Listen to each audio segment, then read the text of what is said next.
It's time for the Josh Kirby on Sports Podcast. On this edition of the Josh Kirby on Sports Podcast, midway into the NFL season, and we have another crazy week to wrap up for you all. Plus, the World Series is set. We'll talk about the matchups and the pitching duel in this exciting series. Plus, Fantasy Football Files with Jason Kamlowski, as always. All that and so much more. Stay tuned.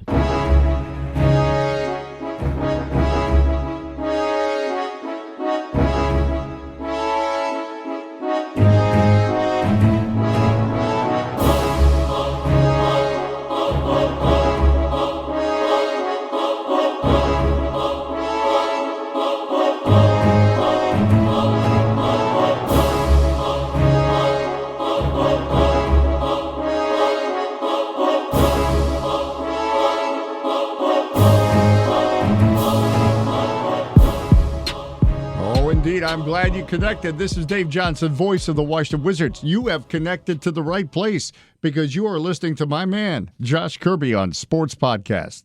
Alrighty, another edition of the Josh Kirby on Sports Podcast. Back with you as always. I am Josh Kirby. As always, we're part of the Mayo Please Podcast Network, sponsored by Route 11 Chips and PM Plus Reserve. So make sure you check out the Mayo Please on SoundCloud, Spotify, and their website, www.mayoplease.com. You can also find them on Twitter as well. And want to give a big thanks to MPT Now Productions, JR Beats Official, and Dave Johnson, as always. A big week of sports in general to get to, and to help us cover this big week, we have back on the phone line Dan Dembski. Dan, once again, thank you so much for calling in. Big week down there for Hokies football. Just got the win in 6 overtimes against UNC, and a lot of volleyball you're covering. So give us your take on some of the Hokie sports that's been going on recently. Well, as far as the football team, you pretty much summed it up. An insane game yesterday that was 4 hours and 29 minutes long, 6 overtimes, and the brand new rule that was introduced during the off season where you go for 2 after the 5th overtime instead of lining up at the 25-yard line, which makes it interesting. You get one play to get those 2 yards, and Virginia Tech was just able to make more plays at the end of the game, and both kickers struggled in overtime, 2 missed field goals. But I was just stunned. I couldn't believe how the game turned out, and I was just amazed, shocked, and I was very, very happy to say the least. Yeah, and you see Hendon Hooker went out with an injury. Then they sort of went back to Ryan Willis, but then they changed their mind, and in the second half went with Quincy Patterson, the freshman. Yeah, that was interesting how that all turned out. Willis came in, and on his first or second play, he threw that touchdown to Hazleton, and you kind of think, okay, maybe they're going to keep him in the game. But he struggled after that. I think he had 2 more drives, or maybe just 1 more drive. He got sacked a couple times, and they decided to go with Quincy. So it obviously was a great decision. He had that long touchdown run that I believe tied the game in the fourth quarter. So just an unbelievable game. That was a game we needed to win, Josh. It was very important. And it was just stressful, to say the least, being there in person. Yeah, so tell me more about Hazleton. He looked really good. Great receiver down for the future of the Hokies, in my opinion. Yeah, he's great. He's probably the number 1 option right now for this offense. He and Trey Turner. But he had 3 catches for 43 yards and 2 touchdowns. He had a touchdown in the fourth quarter, and he had a touchdown in overtime. And of course, the touchdown in overtime was a 4th and 3, Josh, and that was, oh my gosh, you want to talk about being stressed out watching a football game. I've never been more stressed out on that 4th and 3. But Quincy does that little fade route on the outside to Hazleton. That's where both his touchdowns came from. And he's definitely a threat for Virginia Tech. Oh, we have some talent and some really young players. So it's exciting to see these guys step up. And really, Hazleton and Trey Turner were supposed to be the two guys, and they were yesterday, and they have been for a big portion of the season. But yesterday was by far their most impressive game so far. Yep. Hokies just win in stunning fashion. Very great competitive football game all around against ACC opponent UNC. So yeah, going down the road for Virginia Tech, Dan, tell us a little bit about how you think the football team is looking moving forward and potentially getting a bowl bid. Well, this was a necessary win, like I mentioned, and we have a bye week coming up this weekend, and then we have to hit the road and play Notre Dame on November 2nd. So it gets tough. It gets very tough, and we really have to strap on here. We got Notre Dame, and then the following week Wake Forest, who has played really well this season. That's our second to last home game, and then we have one more home game on the 23rd against Pitt. And of course, UVA and Georgia Tech sandwiched in there. So we have to get to 7 wins to become bowl eligible, which means we need, 3 more wins, right, or 2 more wins rather. I think it's very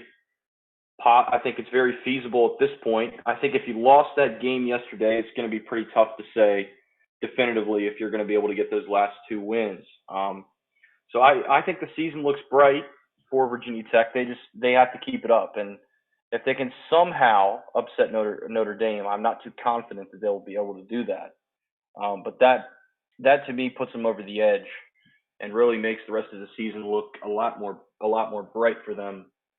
But I'm really excited for them for that UVA game in Charlottesville this year. Of course, last season we saw how that turned out with the fumble late by UVA to seal it in overtime, and I went from pessimistic to optimistic with this team because you had 2 quarterbacks who really played great yesterday, and Willis played decent as well.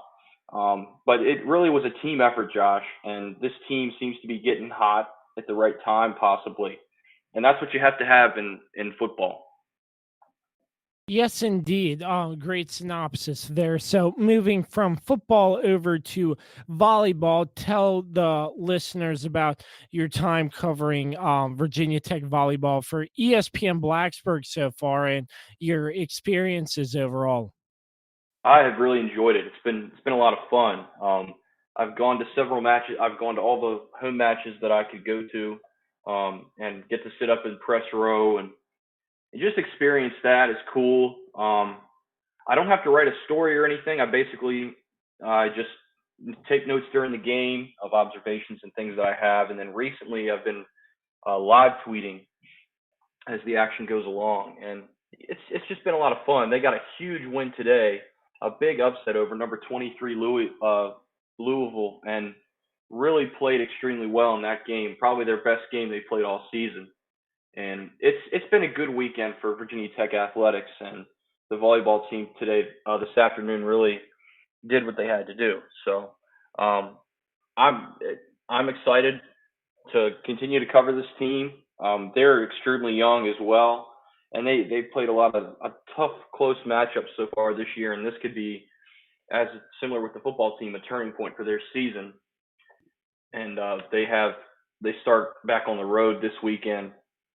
So I won't be able to cover them and live tweet the games, but certainly I'll be paying attention to what they're doing. So I've enjoyed it, Josh, and the fun part too has been being able to talk about it on the air, which I've been sharing on my Facebook and Twitter, my SoundCloud audio files of that. So it's really all come together. I've had the complete experience with this internship so far, and I'm excited to see where it goes. I have until, of course, mid-December with the internship, and the volleyball season ends in late November. So I'll have a couple weeks there where who knows what I'm going to be doing. But it's an exciting proposition. I've had a lot of fun. I'd like to thank Paul Van Wagner, who's the who's the head honcho at ESPN Blacksburg, for giving me the opportunity, and I'm excited to help them out any way I can. I hope I'm doing pretty well. Well, that is great to hear, Dan. Great stuff down there. So if you want to check out any of Dan's audio files from his on-air appearances with ESPN Blacksburg, you can check him out on SoundCloud. So moving on from Hokie sports, before we get into a crazy week in the NFL, we're going to talk about the World Series matchup and what a crazy game 6, this Yankees and Astros game this was. It ended up going down to the ninth inning. DJ LeMahieu for the Yankees hits a home run and ties the game up 4-4. Then Jose Altuve hits a walk-off to send the Astros to the World Series. Astros, they just looked like the better team in that game, and with great pitching on both ends for the Nationals and for the Astros, it looks like this World Series is going to be a very great one and could potentially go pretty deep into the series. Yeah, I think that's a great point. And the best thing about the Nationals right now is, Josh, is that they've gotten hot at the right time. And they got hot towards the end of the season, and they've stayed hot in the postseason. And I think this is the perfect time to stay hot, and especially the pitching has really gotten better. I know throughout the season that was the one thing that Nationals fans said, it's just the pitching doesn't get any better. The bullpen, the starting rotation, all of it, and it's just all come together right now. And they have a very tough opponent. We know how good the Astros are. They won 107 games, in the regular season, and they've been great in the postseason as well. And they can score runs, and their starting rotation is probably one of the best starting rotations I've seen in a long time. So it's going to be tough for the Nats, I think, but they've scored their fair share of runs too. And like you mentioned, I think it's going to be a great series, very back and forth, and there's definitely going to be a home park advantage when each team has their respective home games. I'm excited to see it, and I'm pulling for the Nats. But it's going to be tough for the Nationals, I think, to go and win that series against a really formidable opponent in Houston. Yeah, there is a really awkward part to this series, as well as the Nationals and Astros share a complex down in Florida for spring training. So, going to be interesting to see how that plays out next season during spring training if they continue to share the same facility. But going down the World Series schedule, they have the first two in Houston Tuesday and Wednesday. So get ready to not get any sleep, Nats or Astros fans, because these games start at around 8:00. Then you got Thursday off for a travel day, and if needed, Friday they're playing Saturday and Sunday all in Washington. So yeah, in my opinion, if the Nationals can come out with at least one win in Houston, then they have 3 games. That'd be huge. Yeah, but the 3-game set in DC is what is really going to be key for the Nationals, in my opinion. What are your thoughts on that? Yeah, I totally agree. I think if they can at least split, one of the 2 games in Houston, that gives them a great edge. And the Nats have been great at home in the postseason. So, yeah, I totally agree with what you said. I think it gives them a great opportunity to win the series. It's not going to be easy. We know how tough it is to play in Houston anyway, and just how great they've been, not just this season, but in past seasons there. So the Nats have to work it out for them, and I think everyone understands that. But look, they have as good a shot as anybody to beat this Astros team, and I think they're going to have to do it with clutch hits late in the game, because you're not going to be able to really jump on a team like the Astros with their early pitching, early in the game against their starting pitching. And I think you'd agree too, Josh. They have some great starters out there in Houston. So I think it's going to be about just putting together a complete game for the Nats, but also scoring late, I think, is a key thing, and just limiting the damage. And it's a great lineup they're going up against, and I'm really excited for this series. This is not the way I thought it was going to pan out at the beginning of the postseason. I think a lot of people agreed, but I'm happy it's gone this way, and I hope the Nats pull it out. Yeah, so let's go back to starting pitching here. Your probables for game one, Max Scherzer against Garrett Cole, and then game two, Steven Strasburg against Justin Verlander. So 4 great pitchers to start the first 2 games of this World Series. And this is, in my opinion, this is going to be a pitcher's duel in the World Series. So Max Scherzer and Justin Verlander were teammates in Detroit, if you remember. But I remember. All around, great pitching. Yeah. Yeah. And then for Houston on Wednesday, you have Zach Greinke and Patrick Corbin. Excuse me, Friday. But it's Friday, yes, Friday. Excuse me, I got my dates mixed up. But you have Zach Greinke, who came from the Dodgers, the Diamondbacks, and to Houston, and then Patrick Corbin. So they were former teammates for a little bit. And then on Saturday, probable would be Anibal Sanchez against Jose Ucorti. So a great pitcher's duel all around for the first 3-4 games of this World Series. And then it comes down to how long are you going to run your starters, then go into your bullpen, because in this series, it's going to be crucial to have a great bullpen, because I really wouldn't go to putting starters in the bullpen to wear them out this early in the World Series. Yeah, I totally agree with that. And you mentioned Corbin pitching in Game 5. I think that's a game you circle. Or was it Game 4 or 5? I'm sorry. 4. 4. Okay. Yeah, I think that's one you circle. To see, what kind of which Patrick Corbin you get, because he's been hot. He's been hot in the playoffs, but he's been ice cold. Excuse me. I'm sorry, Dan. That was Game 3, not 4. Game 3. Okay, yeah, that's the one I'm circling to see how he's able to hold up against this Houston lineup, and hopefully by then it's a 1-1 series. At best, obviously a 2-0 series, which in favor of the Nationals, which I don't think would happen, but you never know. I mean, the Nationals, like I mentioned before, they've gotten hot at the right time. So we'll see what happens. It's exciting. I think on paper, Houston's probably the better team, but that's what we said when they played the Dodgers, and on and on and on. So, anything can happen at this point.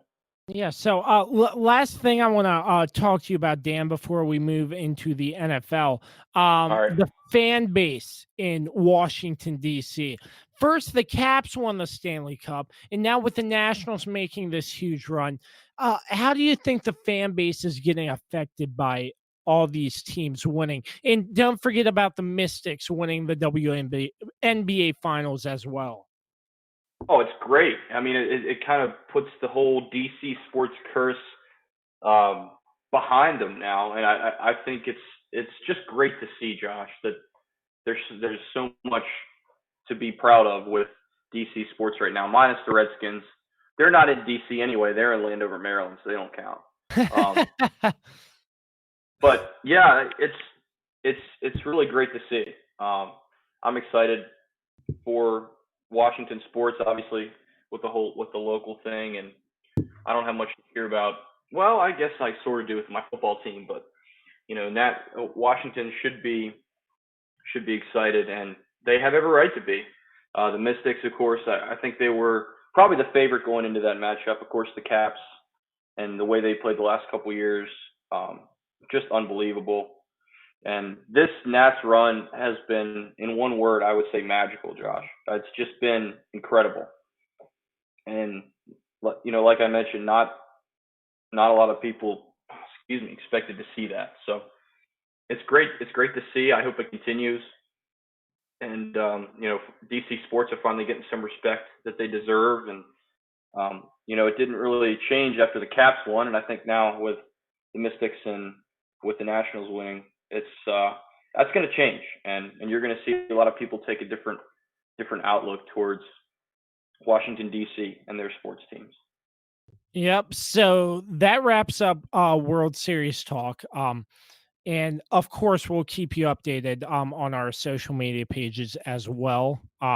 It's going to be a great series, though, and I can't wait. So, moving on, Week 7 action in the National Football League. A lot of crazy stuff to get into. Like, for example, the Dolphins went back to Ryan Fitzpatrick in place of Josh Rosen after getting guaranteed the starting position for the rest of the year, which does not make sense to me why they would do that.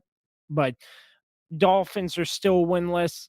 You have the Chiefs and Patrick Mahomes, and he gets injured and he's going to be out for a couple of weeks. The Chiefs have been struggling a lot, managed to beat the Broncos, but they haven't been playing as well as I would have expected the Chiefs. And with this Patrick Mahomes injury, then now they have to overcome more adversity. And you see the Titans, they went with Ryan Tannehill over Marcus Mariota after last week's loss. So a lot of controversy going into this week 7 of the NFL. So what was your biggest controversial move of the going into week 7, Dan?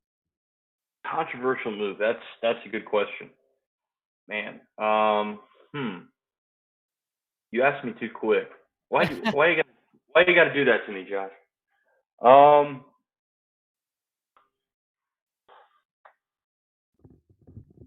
I think you'd have to go with Ryan Fitzpatrick. This is a team that is obviously winless, and Fitzpatrick hasn't really helped them, much. Of course, none of their quarterbacks have really made much of a difference this year for that team. But certainly they flip flopped on him several times, and it's just crazy to me. I think they should go with a young guy. Let Josh Rosen figure it out, and give him a chance to get some reps. Fitzpatrick's one of those guys who he plays well for about, he's about a 2-game guy. He plays well for 2 games, and then it just goes downhill from there. So, I think that's probably the most controversial right now because you have a quarterback in Josh Rosen, who was, excuse me, who was taken in the NFL draft for that reason. He's supposed to be the future of this franchise. He was drafted by the Cardinals. Of course, he was traded last season. But he was a number 10 pick, and he definitely deserves a chance. He hasn't played great. I think people would agree with that. He's got 1 touchdown and 5 picks, but he's not gonna blow you away right now. And the Dolphins don't have a good enough offensive line, good enough running backs, and good enough receivers to give him, a huge amount of stats. So I think we need to give him a shot. Fitzpatrick is, 85 years old now. So I think it's safe to say that, his career is probably getting close to being over. But if the Dolphins want to build for the future, they got to go with Josh Rosen and give him an opportunity. They traded for him for a reason. Why is he sitting on the bench? That's my question towards the Dolphins at this point. Yeah, I hope you were joking about the 85-year-old Ryan Fitzpatrick, but yeah, I was being a little bit sarcastic, Josh. But anyways, this Dolphins team was up 14-9 going into halftime, so they had the lead. But then they only put up 7 in the second half, and the Bills beat them by 10. So this was probably the most competitive game besides the Redskins game, if you want to call that a competition. for the Dolphins this season. So it looks like they're gonna keep Ryan Fitzpatrick. So but Dolphins, they're rebuilding. So whatever Yeah. you can do just to get an idea of who can be the answer long term for them going into next season is I guess they're doing things their own way. So but I want to get into the next quarterback situation. Ryan Tannehill gets put in place of Marcus Mariota, and they end up beating the struggling Los Angeles Chargers 23-20. The Chargers, they're 2-5, and they're looking like a struggling team. And before the season began, I thought the Chargers would be a good football team, but they have surprised me so far by going 2-5. Yeah, they have. They've surprised me too. I had pretty high expectations for them in that division coming into the season, especially how they played last season, making the playoffs and getting advancing pretty far. So yeah, it's weird. It's almost like Philip Rivers has lost a huge step from where he was last season. Now he finished with 2 touchdowns and no interceptions today. But overall during the season, he really hasn't played, as well as we expect him to play. Melvin Gordon, he's been disappointing since he's come back, Josh. Just Agreed. 32, just 32 yards on the ground today and 16 attempts. So, all the hype for him, it's just not there. It's just not there right now. So, um, Philip Rivers, that was last week. They had a comeback going last week against the Steelers, and he throws 2 picks and loses a fumble late, which was a touchdown. And that's just something you just don't expect to see from Philip Rivers. And I think, they got to start looking towards the future too. All these teams with aging quarterbacks at this point. And yeah, they've been very disappointing. And 2-5 is not where I expected to see this team at this point in the season. And anything can happen, but it's I don't know what the statistics are for a 2-5 team having a shot at the postseason, but it's not good, and I would think it's not good at this point. And Melvin Gordon, for as much as we've heard about how great he is, just haven't seen it this year. It's been, he held out for so long, and he didn't want to play, and I think he came back, and the expectation was that he was going to pick up right where he left off, and it just hasn't been there. It just hasn't been there. So his first game back was week 4 against, week 5 was his first game back, and he only had 31 rushes, 31 rushing yards, 18 last week, and of course 32 this week, and no touchdowns yet. So maybe they're not using him effectively, but defensively, I think the Chargers they're not good on defense, and I think that's apparent too. So if you're going to win games, you got to have at least one side of the ball doing the right things, and right now they have none of it working, and they're sputtering right now, to say the least. Yeah, agreed. And I want to backtrack here to the Thursday night game and Patrick Mahomes leaving with that injury. Very fortunate because he's only going to be out like 4 weeks, I heard in some reports. But a tough a tough next 2 games for them. They're playing they're playing Green Bay on Sunday night in week 8, and then they're playing Minnesota in week 9. So 2 very tough opponents for the Chiefs. How do you think they're going to handle this moving into the next 2 weeks without their starter in Patrick Mahomes? Yeah, I'm not sure how they're going to hold up. I think as far as the divisional race is concerned, I think they don't have to worry about that right now. They're 2-0 in the division, and the Raiders are second behind them they're followed by the Broncos and Chargers. So they don't really have to worry about that right now. But I'm not sure how they're gonna hold up. Green Bay they struggled to start the season, but man, they've really found their stride here recently, and they're starting to put it all together. And the same thing with Minnesota. Kirk Cousins had a great game today, Josh. I think he threw either 4 or 5 touchdowns. I have to check on that. But, I it just depends on how that defense holds up. I think that's the biggest thing. And can they get Damian Williams and LaShawn McCoy involved? I think that's the biggest thing. Matt Moore, who is now the starting quarterback, he played pretty decent when Mahomes got hurt. So, he's got receivers. I mean, he's got Tyreek Hill, Sammy Watkins. Well, Sammy Watkins is still hurt. He's got Tyreek Hill and Travis Kelce. So, I mean, those two guys alone, you put any quarterback, I feel like, in this system, and he's going to be pretty successful. So, I think they're going to have to go to the run a little more. But I could see them winning both these games. It's not out of the question. I think the Green Bay game poses more of a threat, obviously, and in prime time playing. Well, that game's at home. So, actually, both these games are at home.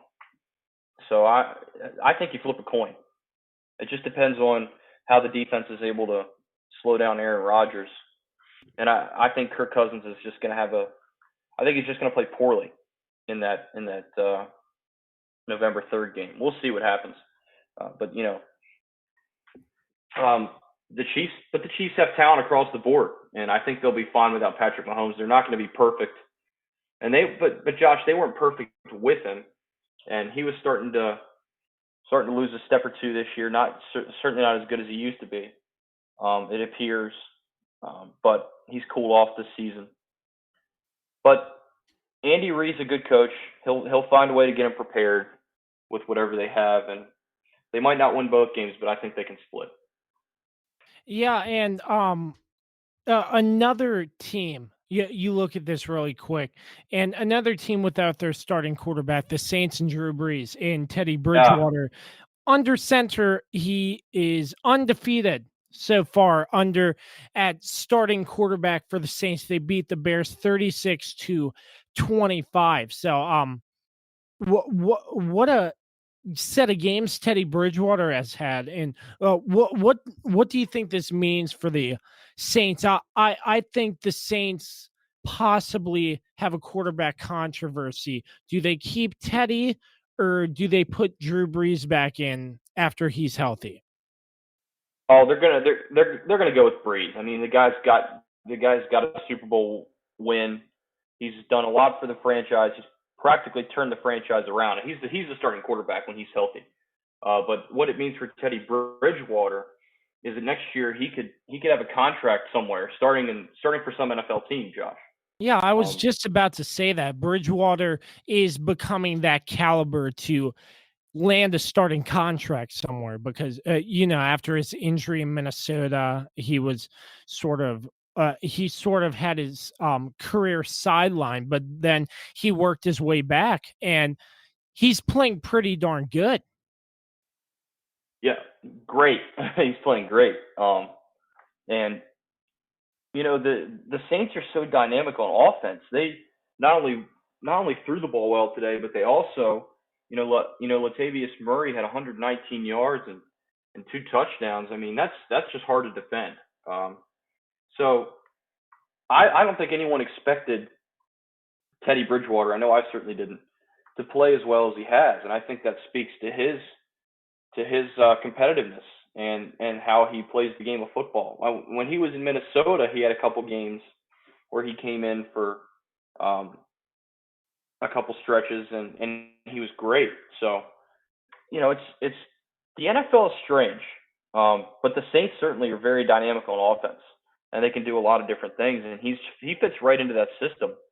And like I said, and like you mentioned, I think he's going to earn himself a contract next year for a team who really needs a quarterback. And there's a lot of teams out there who need a quarterback right now. Yes, indeed. This is a league this year that is very hungry for new quarterbacks, because a lot of them have been injured. You see Ben Roethlisberger, Mason Rudolph going out, like people like them. And there are going to be a lot of quarterbacks switching around, in my opinion, for next season. So, moving on, the Packers. What a game. Aaron Rodgers is a legend. 429 yards and 5 touchdowns with a perfect passer rating. Need I say more, Dan? No, I don't think you need to say more. He's a Hall of Famer. you know, no other way to say it. I mean, he's been unbelievable for them for so long, and they started the game started kind of awry for them. I was paying attention to the score; it was close early on, but Aaron Rodgers just picked apart their defense, and the Packers, like I said, they're cooking right now after that loss to the Eagles. Um, in week 4, they've just turned it on. They won 3 straight games, and Rodgers' play has really been indicative of that right now. Yeah, and you look at the receivers, he's distributing the ball as well. You have touchdowns from 1, 2, 3, 4, 5 different receivers in that game. So not only is he putting up great numbers, he's distributing the ball around the field to different people. Yeah, and that's another thing too. The Packers, they have pretty good receivers, but they don't have guys who are like Hall of Famers. Valdez Scantling has probably been, I think I said his name right, has been the guy who really has been the go-to guy for Aaron Rodgers. And along with a bunch of guys who, are not top tier receivers. It seems to be Aaron Rodgers is making most of the plays. It's not like he's got, these star-studded receivers to throw to. So he deserves a ton of credit, rightfully so. And, this Packers team is scary for anyone who has to face them. And, obviously going down the stretch, we'll see how Aaron Rodgers can continue to play, but he is smoking hot right now. We'll see if he can continue that going forward.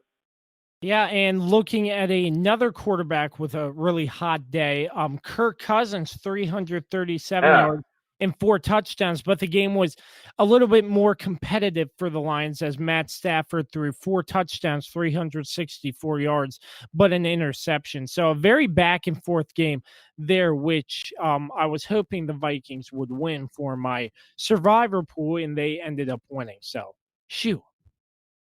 Yeah, that looks like a Big 12 type of score with all that offense. And the top fantasy guys, Kirk Cousins and Matt Stafford, both had an insane amount of fantasy points today, if you're following that. So yeah, and Kirk Cousins and Dalvin Cook gave me some good numbers too on my fantasy. So if you're a fantasy owner, you're pretty much winning either way with the Lions and Matt Stafford or Kirk Cousins and Dalvin Cook. At least someone I know had a good day fantasy wise. I was just it was not a good day for me. Yeah, I did start Jimmy Garoppolo. I'm gonna say that in 2 of my leagues, and he underperformed. It was just a sloppy mess out there in Washington. And Matt Breida went out with an injury, and I was like, man, who knows how the Redskins are going to perform, because the Redskins are inconsistent. They just fired Jay Gruden, but the Niners only put up 9 points in a 9-0 win over the Redskins. So it's like, wow, my fantasy teams do not look good because these people did not put up good numbers, and I was just stunned. But I sort of expected it in the wet, rainy, slip and slide conditions. But but going back to the Vikings, Kirk Cousins just looked phenomenal, and I have a feeling when Case Keenum and the Redskins return to Minnesota on Thursday night, Kirk Cousins will continue to look phenomenal and pick apart the Redskins defense one by one. I hate to say it, but I just think that's what's going to happen. Yeah, he's cooking right now. He had 5 touchdowns coming into the game. Now he's got 9 touchdowns and 3 picks on the season. He's got a great quarterback rating, 108.4 on the season as well. So he's just getting it done right now, and that was an unbelievable performance. The Lions' defense, I mean, let's be fair, it's not elite by any stretch of the imagination. They have a lot of holes on that defense. So But I don't care what team you're going up against. I don't care if you're playing the Miami Dolphins. If you can throw, for 337 yards and no interceptions, you're doing something right. And both quarterbacks picked apart each other's defenses today. But yeah, I agree with what you said. I think the Redskins are going to have a hard time against this Minnesota team. So yeah, that's on. That's just 4 days. 4 days away. Yeah. Yeah. So yeah, not really much to talk about in the Redskins game, but it was a sloppy mess out there. I caught a good portion of that game, and neither team could just get anything going. I mean, Robbie Gould deserves the MVP of the game. He had the only points. So, Garoppolo 151 yards, but a pick, and Case Keenum just 77 yards. This was one of the lowest, I believe, was one of the lowest passing totals the Redskins have had in a long time, Josh, or maybe ever. Or I'd have to check, but it certainly was a poor day for the Redskins on offense. I guess for both teams. The 49ers just drove down the field with more regularity than the Redskins. That was the difference. Yeah. So I don't know. It's just me as a Redskins fan. I can't believe it was only 9-0. Right. Adrian Peterson got the ball handed to him a lot with this coaching switch. I think Bill Callahan is going more run heavy, so it's good to see AP getting the ball more, but still, the Redskins offense just did not look like they were getting in a rhythm at all. No, and I want to ask your opinion on this. Do you think they should give Haskins a chance? Should he start? No. Is he not ready? No. Okay. No, because Jay Gruden sort of ruined him in that game against New York where he threw like 3 or 4 interceptions. Let Dwayne sit and learn. Don't put him in. Let him sit and learn. He needs to learn. You see how young he is. He's a young guy straight out of college, and he doesn't have experience in the NFL. And when Jay Gruden put Dwayne Haskins in that early in the season against the Giants and he pitched a terrible game, it was I just was like, you're ruining Dwayne Haskins. And I was like, are you kidding me? Are you kidding me? I'm pulling up the stats right now. Haskins came in and threw 3 interceptions, had 107 yards, but 3 interceptions. That's not a good way to start a career for a rookie quarterback in Dwayne Haskins. And Dwayne, I think he's going to do great. He just needs to watch and learn from some of the veterans in the league, like Case Keenum, who took the Vikings to an NFC championship game. You look at that and you're like, Case, I can learn from Case, but Jay Gruden sort of ruined him, and Dwayne just needs to sit the rest of the season. I'm not saying Dwayne isn't going to be a good quarterback. I think with the right experience and right teaching, Dwayne will be an excellent starting quarterback years down the road. That's a fair point. Yeah. So, all right. My answer. Okay. Yeah, so I think that about wraps up NFL Week 7. Hold on a second there. What do you? Oh, yeah, your Ravens. Forgot about your Ravens. Yeah, well, I'll let you talk about the Ravens. That game was our best game of the season. We held Seattle. We really shut them down defensively. We got two defensive touchdowns. One was the pick 6 by Marcus Peters, who we just traded for in the middle of the week. 67-yard touchdown that gave us the first lead of the game, and we never gave it back. And then, of course, the fumble recovery by Marlon Humphrey for the 18-yard touchdown. Offensively, throwing the ball, was not great. I mean, he was 9 of 20, 143 yards, no touchdowns and no picks. But on the ground, he once again went over 100 yards, 14 rushes for 116 and a touchdown. And this is just one of those games where, there was so much hype coming in about how great the Seattle offense was. And they are. I mean, I'm not taking anything away from them. But the Ravens defense and Lamar Jackson both kind of shut that down quickly. And that's a tough place to go and win in Seattle.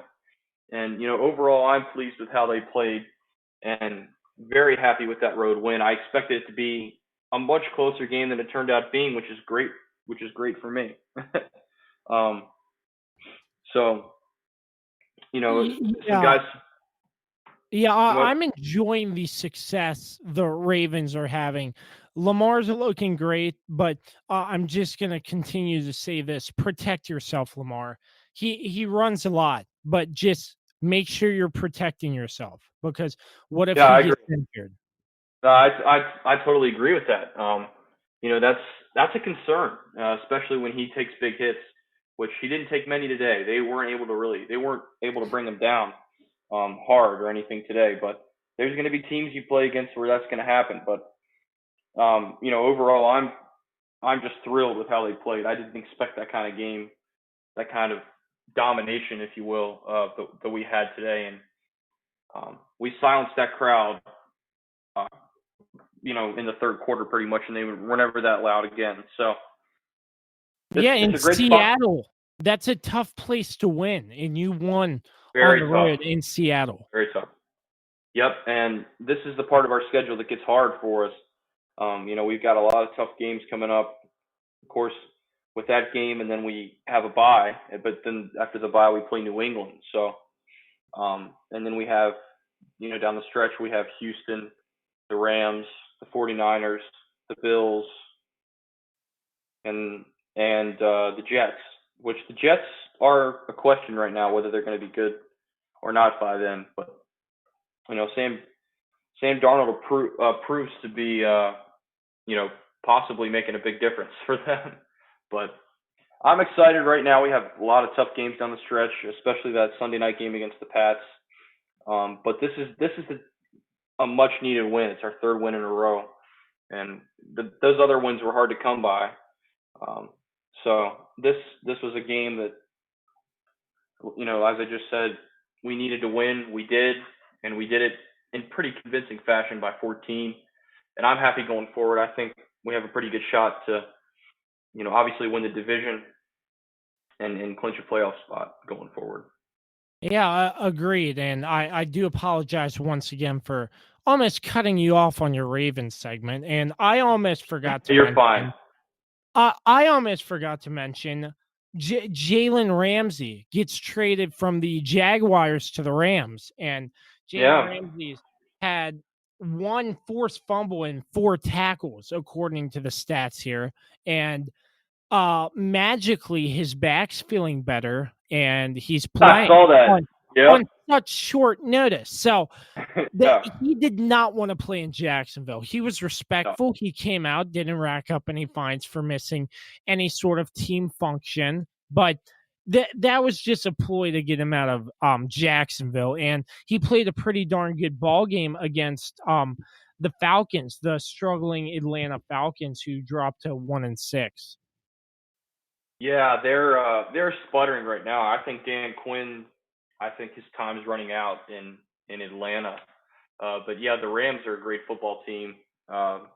They've had a couple tough losses this season, but this was a game they really had to have, and they had it. So they had it their way. They had 3 straight losses, including that surprising loss to Tampa Bay, Josh, by 15, followed by losses to the Seahawks and 49ers. So this could get them back on track. Their schedule from here on out is pretty tough, so we'll see what happens. But it's still early in the season. I mean, we're not quite halfway through yet, so anything's possible. I guess we got one more week technically till we're halfway through, so that statement is partially true. But there's still plenty of times. There's still plenty of time for teams to get hot, and the Rams could be one of those teams in the NFC, which is, I think, clearly been better. Well, been better in a lot of ways in the AFC this year, as far as I'm concerned. Yes, sir. Well, almost halfway through the NFL season, it's been a roller coaster so far, and we're doing pretty good. That wraps up NFL talk for the Sunday slate of games.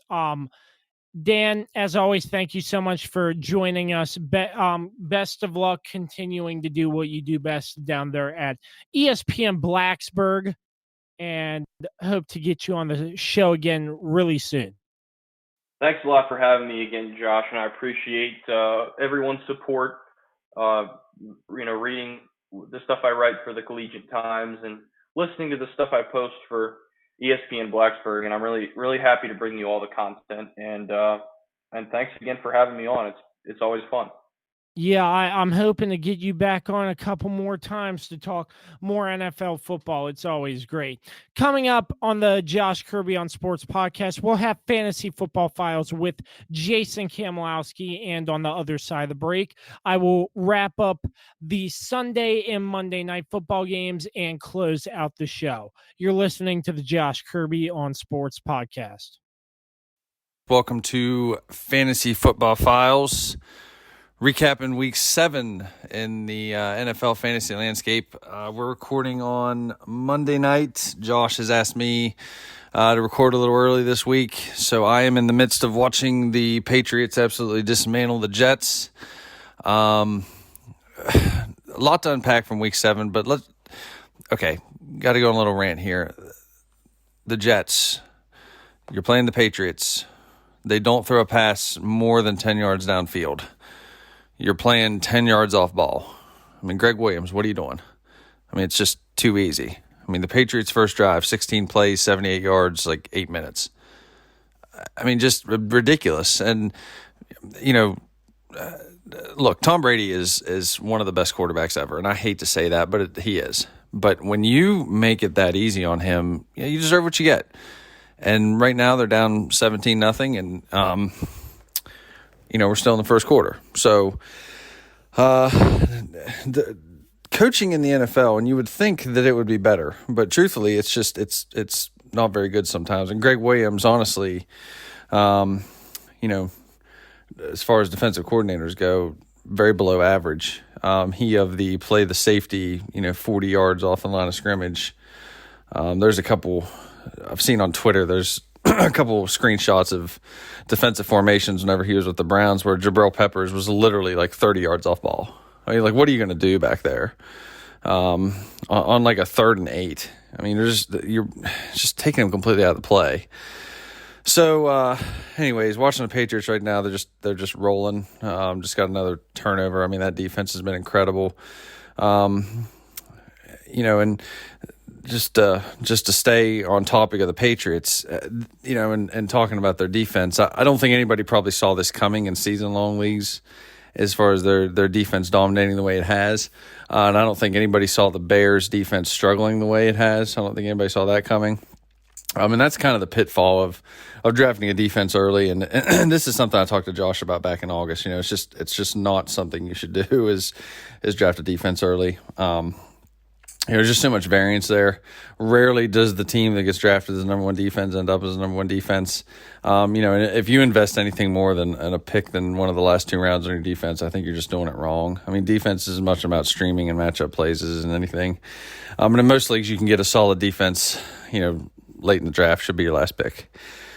So anyways, as I continue to watch this Monday night debacle, like I said, a lot to unpack from week 17.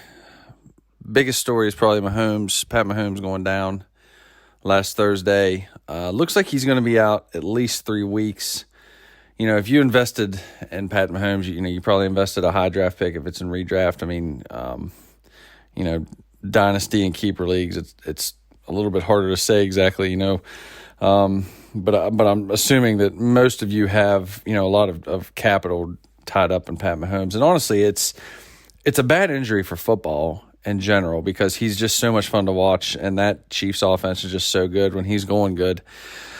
So, it's kind of a freak thing on a quarterback sneak to get a first down, and I think it's just one of those things where, he kind of landed wrong. Somebody landed on him, and it just kind of happened.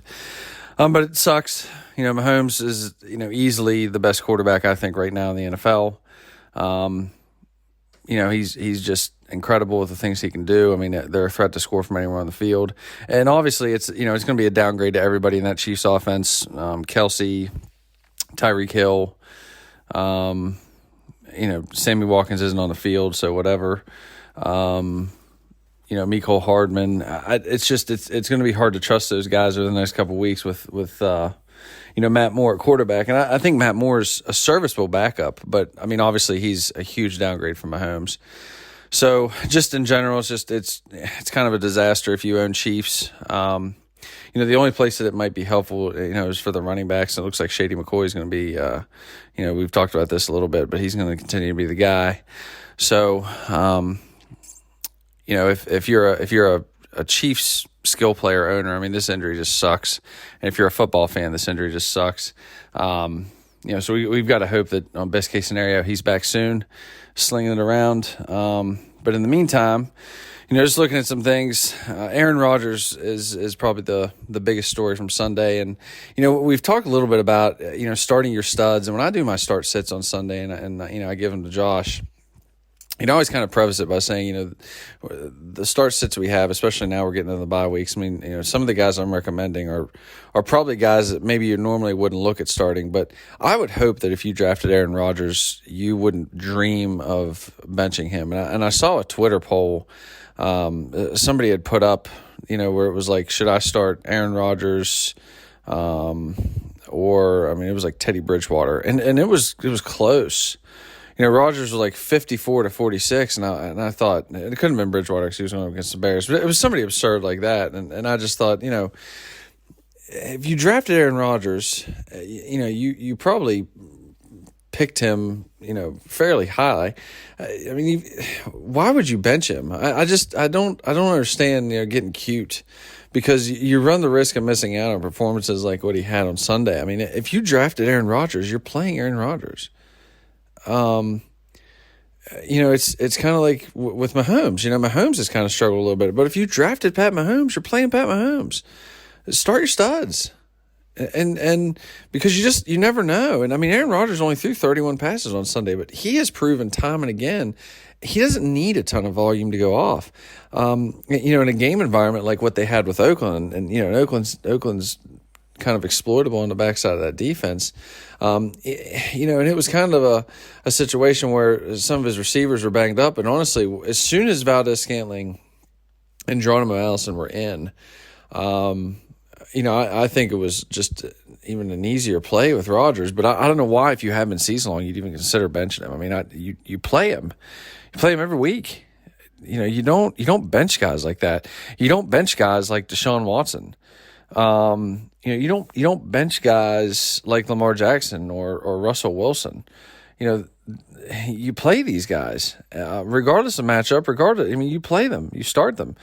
I think if you don't and you luck box your way into whoever you start instead of them, you luck box your way into them having a good performance.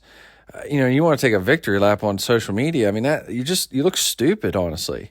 Like, start your best players. And, if you think matchup wise it's close, and you've got kind of a situation where you've got a guy with a favorable matchup that maybe wasn't a guy that you drafted high, then you can look at that. I mean, I think Joe Mixon would be a good example. I mean, Joe Mixon at this point, is starting to look a little bit unstartable, but that's 7 weeks in the making. And I think everybody knew there was a lot of risk involved with Joe Mixon coming into the year. I mean, the offensive line for Joe Mixon is horrible. And that Bengals team might be the worst one in the NFL. I mean, they're not even competitive. So, I think with him, maybe if you have like a Chase Edmonds, maybe you're looking at starting Chase Edmonds over him in the next couple of weeks, but you're not going to, you're not going to bench most of these guys that have been even moderately productive, over the first couple weeks of the season. You're going to continue to play them. So, if you drafted, and just again going back to quarterback, if you drafted Aaron Rodgers and some of these other, I mean, you play them. From the running back point of view, this is kind of the time of the year whenever we start to see some injuries hit, and we've talked about this. These guys just get mauled every week. Alvin Kamara was out, and obviously Latavius Murray just absolutely crushed on Sunday. So if you picked him up, well done. David Johnson, thanks to Cliff Kingsbury for not being truthful on the injury report, which is just horrific. He was active but not active. I mean, he was basically active just in case they needed someone else. But, Chase Edmonds came in, did a great job. Posted, I think, the highest fantasy score among PPR backs last week. Oh, by the way, the Patriots just scored again, 24-0. Ridiculous.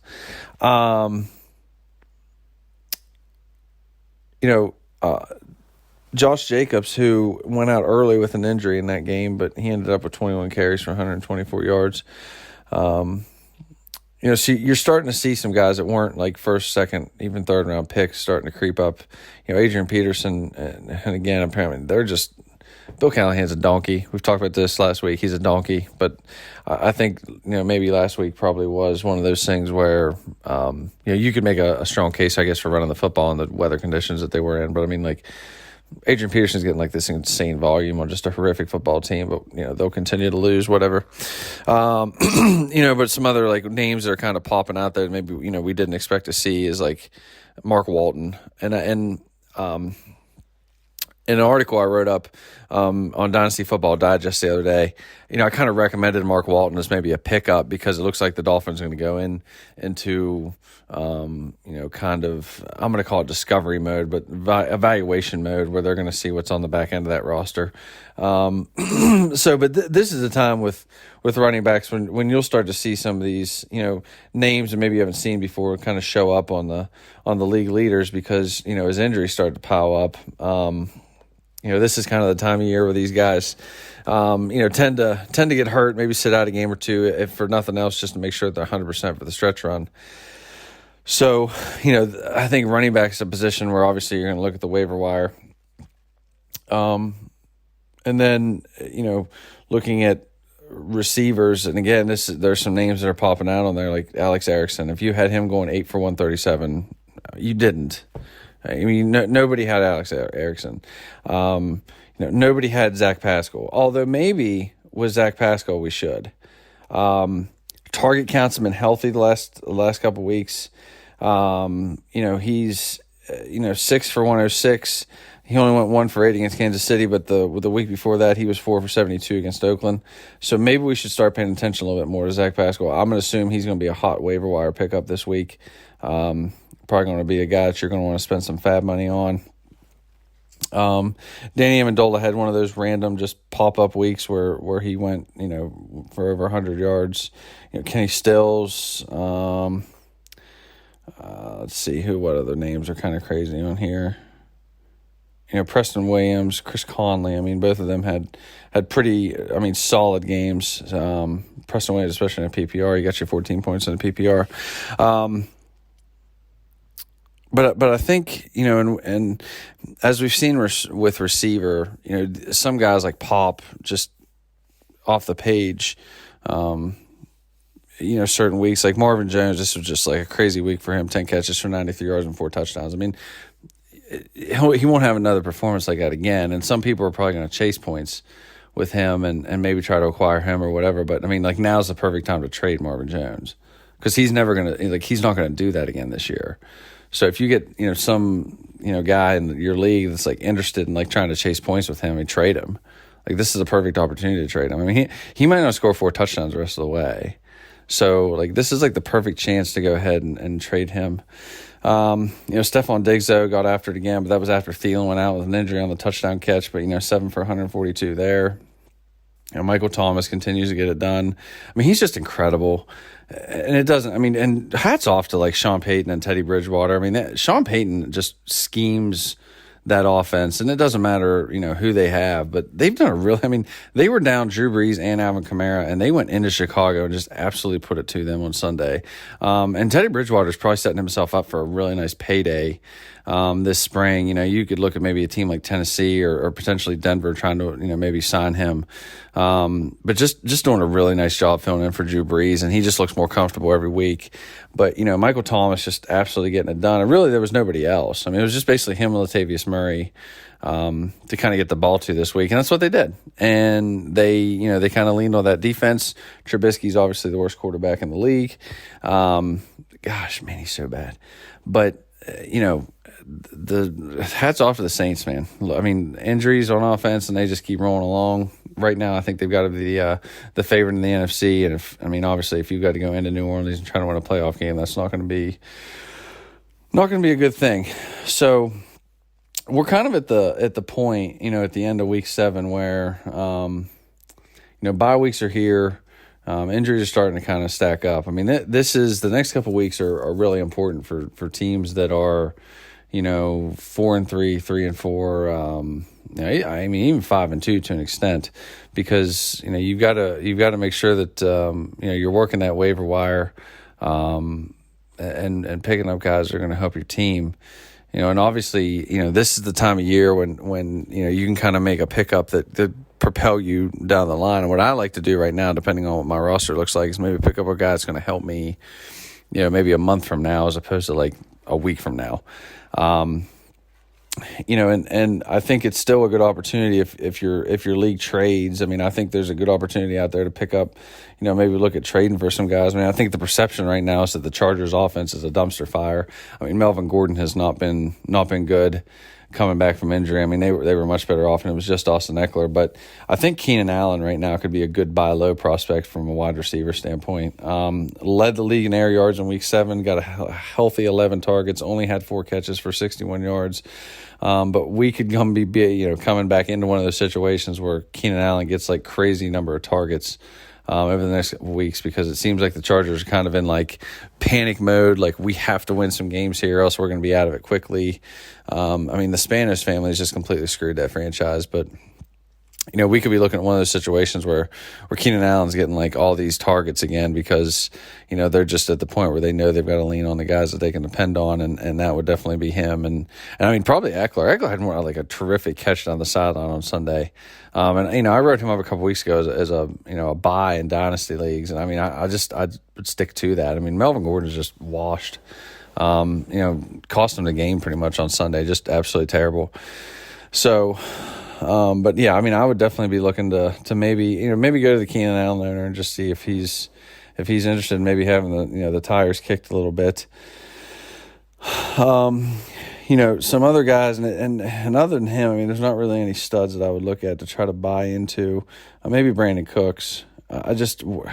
Right now there's so much with that offense going on, and I mean, I thought Cooks would kind of bust out this week, so he was really disappointing. If you can't get it done against the Rams or against the Falcons, I don't know who you can get it done against.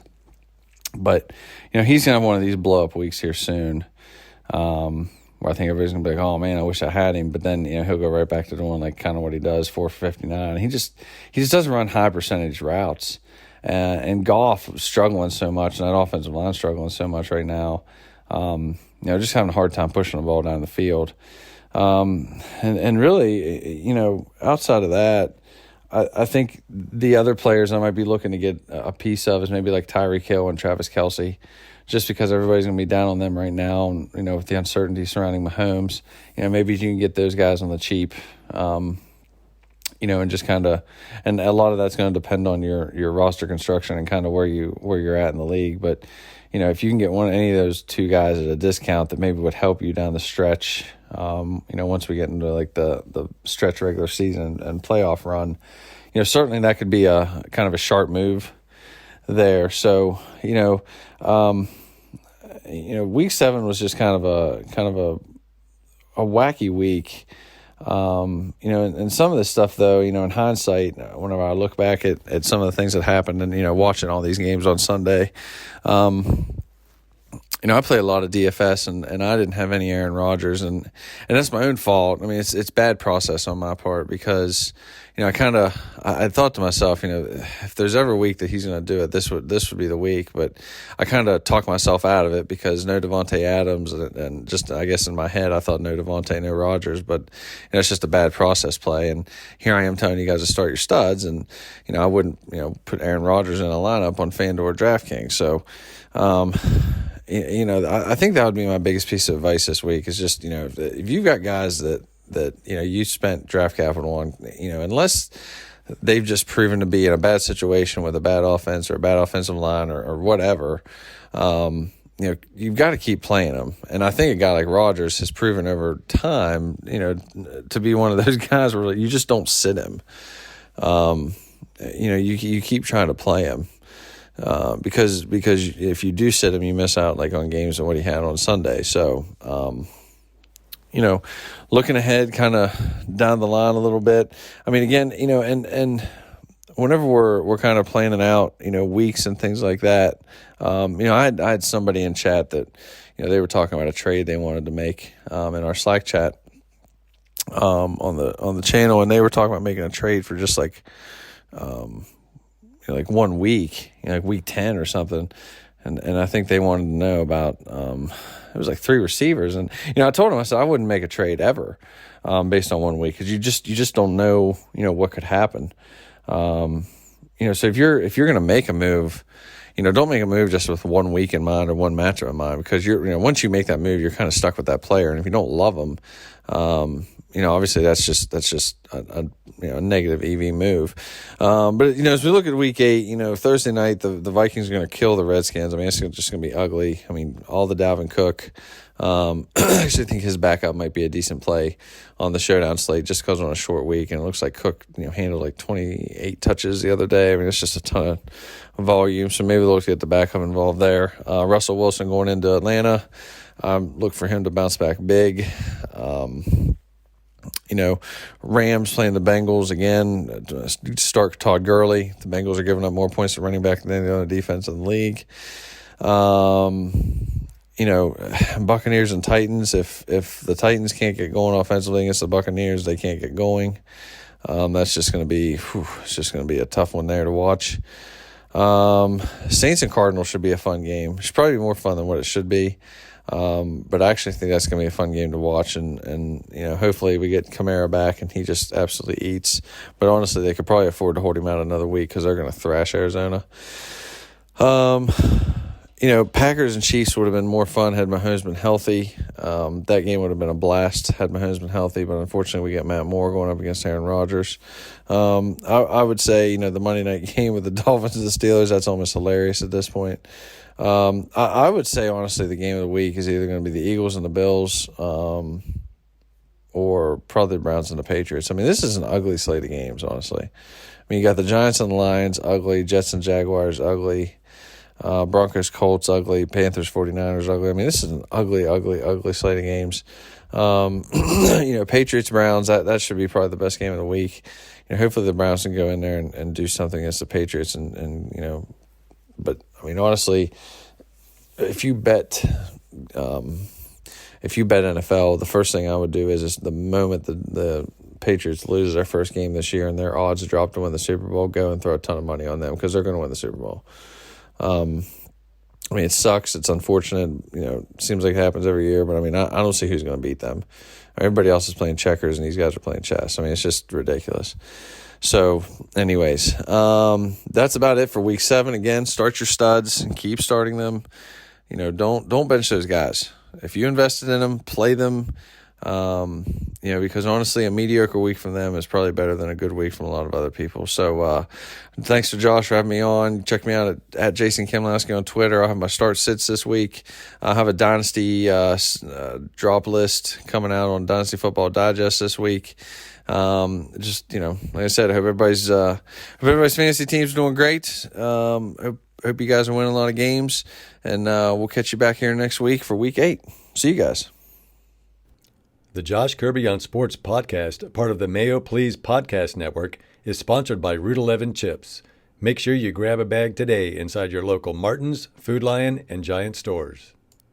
And our new sponsor and fellow sports fans at PM Plus Reserves, providing reserve studies for homeowner and condominium associations in the Washington metropolitan area for the past 30 years. Make sure you check us out on all streaming platforms via the Mayo Please and the Josh Kirby on Sports podcast. You can also find the Josh Kirby on Sports podcast on Facebook, Twitter, and Instagram, along with the Mayo Please on Twitter. Have any questions for the show? Feel free to shoot us an email at kirbyonsports@gmail.com. All right, back with you on the Josh Kirby on Sports podcast, sponsored by Route 11 Chips and PM Plus Reserves. As always, want to thank Jason Kamlowski each and every week, taking the time to do Fantasy Football Files. Always a great segment, always great to listen to what Jason has in store fantasy football news-wise. So, continuing on the Josh Kirby on Sports podcast, talking about the Sunday and Monday night football games. The Dallas Cowboys take sole possession of first place in the NFC East with their 37-10 win over the Eagles. And what's up with the Eagles? They very well underperformed in that game, I'll tell you right now, because the Eagles looked pretty good, but despite dropping the last few games and just not looking their best, they still looked like the better team over Dallas. Heck, last week, Dallas lost to the New York Jets. But it's crazy. The stats for the Eagles, they didn't get a run game going. Carson Wentz threw an interception. So that's probably the key on why the Eagles lost that football game. But for the Cowboys, Zeke Elliott, he went off with 111 yards. I can't help but say, if you had him on fantasy, that was a good choice. So you had Zeke Elliott, and props to Dallas's kicker, Brett Maher. Last week, drilled a field goal from 62 yards. This week, in the Dome, drilled a field goal from 63 yards. Brett Maher, soon enough, could be breaking kicker records in place of Matt Prater and Sebastian Janikowski. So, just look out for Brett Maher, because you never know if he'll kick another long bomb. And the confidence Jason Garrett has in his kicker is crazy right now. But remember last week when Brett Maher hit the 62-yard field goal, then shanked the 40-yard field goal. So,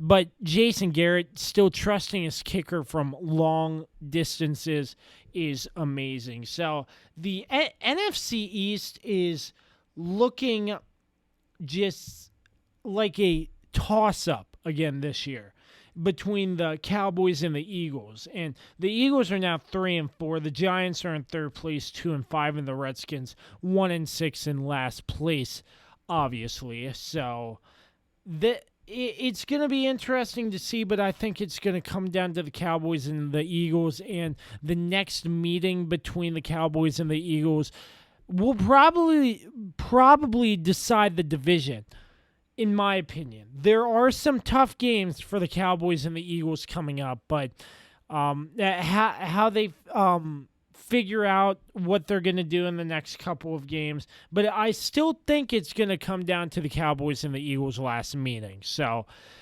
that, and I don't even want to get into the Monday night game. I really don't. It's the Patriots and the Jets.